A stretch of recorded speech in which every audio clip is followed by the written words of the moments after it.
bonjour. Je vais vous présenter deux auteurs que j'affectionne particulièrement. Nicolas Delessal, qui a écrit Un parfum d'herbe coupée et Le goût du large plus récemment, à qui j'avais envoyé un message pour lui faire part de mon émotion quand j'ai lu son livre. Et mon père, Patrick Lecomte, qui a sorti il y a seulement 2 semaines, Elles sont parties pour le Nord, dont je suis extrêmement fière. Je vais commencer par Nicolas. Bonjour Nicolas. Bonjour Aliénor.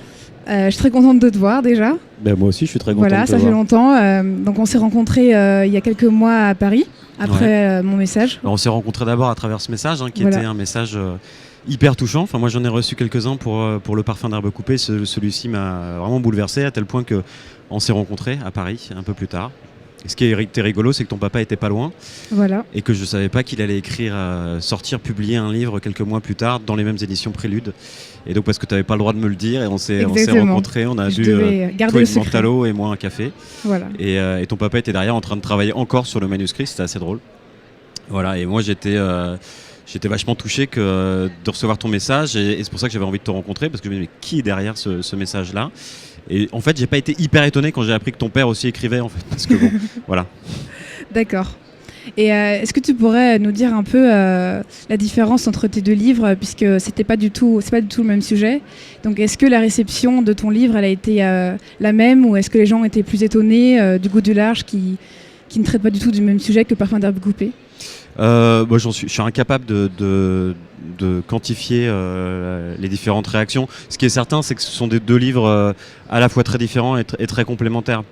Dans les dédicaces, j'avais trouvé ce proverbe malaisien que je trouve pas mal, parce qu'il correspond exactement à ça, qui dit en gros, toute sa vie, l'homme passe son temps à hésiter entre l'arbre, qui représente l'attachement, la maison, et la pirogue, qui représente l'aventure, le voyage, jusqu'au jour où il se rend compte que c'est dans l'arbre qu'on creuse la pirogue.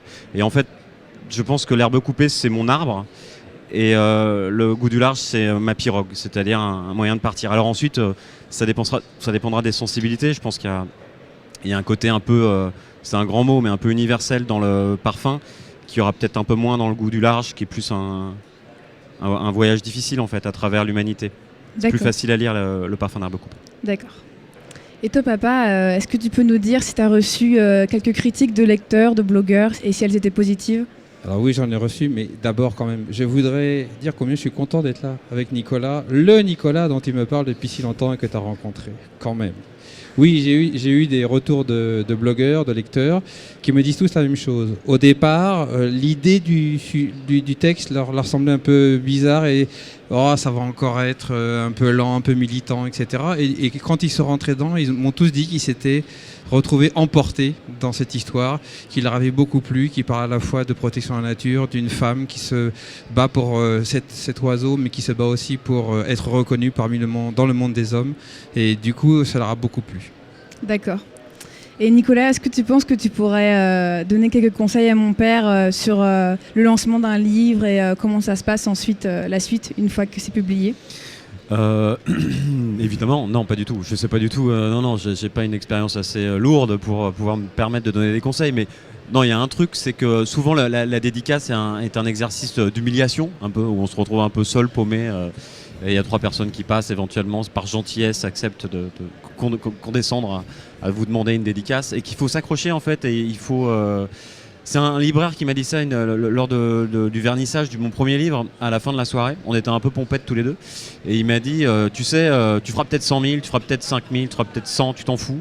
En tout cas, sache que quand tu signes 3 livres, t'en vends 15. Donc voilà, parce que les gens qui demandent une signature, souvent ensuite ils font de la pub, ils parlent des bouquins. Donc voilà, il faut surtout s'accrocher et pas avoir l'impression de traverser le désert, même si c'est réel, et qu'après il y a des horizons chantants.